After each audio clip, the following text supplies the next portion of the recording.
Por entonces subió Jesús a la montaña a orar y pasó la noche orando a Dios. Cuando se hizo de día, llamó a sus discípulos y escogió a 12 de ellos y los nombró apóstoles.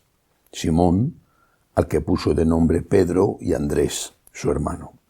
Santiago, Juan, Felipe, Bartolomé, Mateo, Tomás, Santiago el de Alfeo, Simón apodado el Celotes, Judas el de Santiago y Judas Iscariote, que fue el traidor.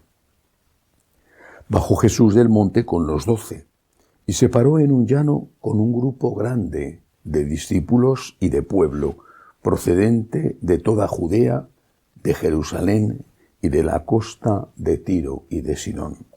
Venían a oírlo y a que los curara de sus enfermedades los atormentados por espíritus inmundos, los cuales quedaban curados.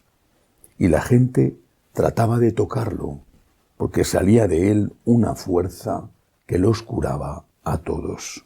Palabra del Señor. Gloria a ti, Señor Jesús. Tantas cosas para comentar en este Evangelio, muchísimas. Voy a empezar por una. La primera, Jesús pasó la noche rezando. Iba a tomar una decisión importante.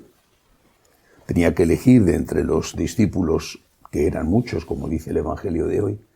Tenía que elegir a 12, que iban a ser sus apóstoles, sus más próximos colaboradores, recordando las 12 tribus de Israel.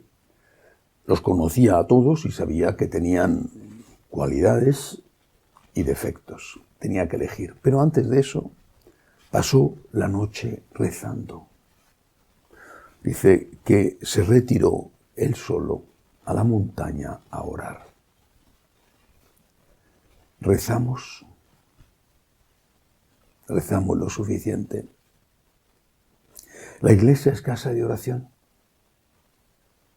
No digo que se haya convertido en cueva de ladrones, puede ser que, por supuesto, como sabemos y como por desgracia ocurre con las cosas que también son humanas, pues haya escándalos.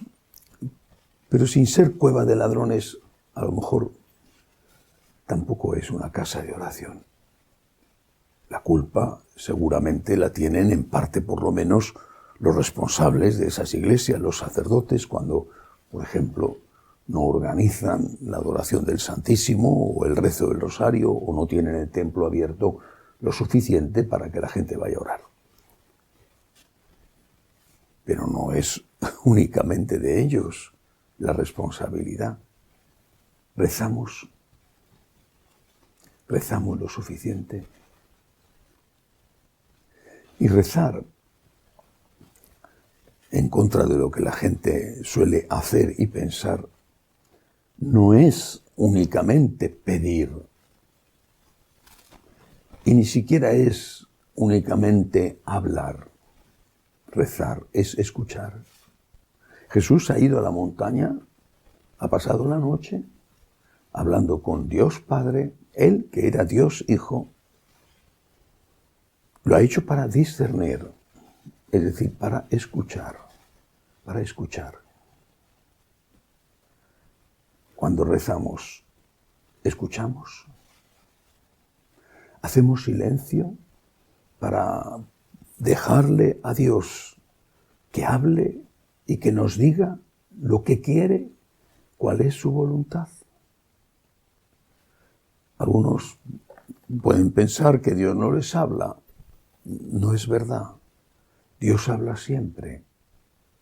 Es como si tienes un receptor de radio, un aparato de radio. Vas moviendo el dial y escuchas emisoras distintas. A veces ruido, interferencias. Por fin quizá logras conectar con la emisora que te gusta y la oyes claramente. A veces simplemente esa sintonía se va o pierde calidad. Igual con Dios. Tienes que buscar con el dial de tu alma para escucharle a Él. tienes que hacer silencio de otras cosas, tienes que evitar el ruido que interfiere en la recepción de la palabra del Señor en tu corazón. Por eso la primera meditación de hoy es esta. Jesús rezó, rezo yo. Puede que echarle la culpa a los curas porque no están atendiendo lo suficiente. Bueno, quizá tengas una parte de razón, pero ¿quién te impide recogerte en tu habitación o irte a dar un paseo por un parque? El Señor se fue a la montaña. O si puedes irte al templo, al margen de la misa. Si no rezas, ¿cómo vas a tener paz, luz, fuerza? Es en la oración donde nos encontramos con Jesús y donde experimentamos todo el poder de Él. Hay una presencia real del Señor en nuestro interior, pero tenemos que conectar con Él. Y tenemos que dejar los ruidos, las interferencias, otras emisoras, para poder conectar con Él y que Él pueda hablarnos, consolarnos, dirigirnos. Solo otra reflexión más sobre este Evangelio, que repito, da para muchísimo. Jesús pasa una noche en discernimiento para elegir a 12. Bueno, de entre lo que tenía, hay que recordar aquella frase de Santa Teresa que le dijo a la monja a la que había mandado de superiora a una de las fundaciones y con otro grupo de hermanas, y ella se quejaba de que algunas de las hermanas no eran las mejores. Y Santa Teresa le respondió, pues con estos bueyes tenemos que arar, es lo que hay. Él tenía lo que tenía. No tenía en aquel momento a un Francisco de Asís con él, o a un Domingo de Guzmán, o a un Ignacio de Loyola.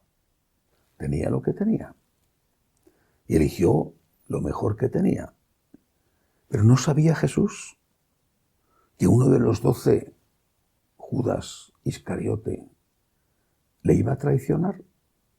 Claro que lo sabía. Él conoce todo, Él es Dios. ¿Y por qué entonces le elige? ¿Por qué? Es un misterio. Pero en el fondo hay una cuestión. Dios te da libertad. Dios te da libertad. No estamos predeterminados, predestinados. Dios te da libertad.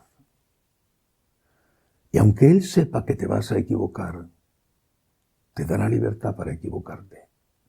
Porque te ha hecho su hijo, a imagen y semejanza suya. No te ha hecho un mero animal dominado por sus instintos. No te ha hecho un robot, no te ha hecho una marioneta.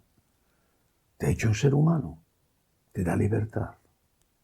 Aunque hagas uso malo de esa libertad, te la ha dado y te la respeta.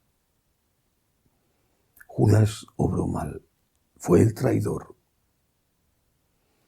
Se suicidó. Se ahorcó. ¿Alguien puede decir que se condenó? Estaba arrepentido. Intentó cambiar la suerte de Jesús en el último momento. Devolvió el dinero que le habían dado. Estaba arrepentido. Obró mal con el suicidio. Pero podemos asegurar que mientras que estaba colgando de la cuerda, no le pidió perdón a Dios por todo. Dejémosle a Dios que haga el juicio, que sabe todo de cada uno de nosotros. Pero no olvidemos que somos libres, que nos ha hecho libres y que de esa libertad es de la que tendremos que dar cuenta un día. Mientras tanto, recemos, lo necesitamos y Jesús también necesita que estemos con Él en la oración. Que así sea.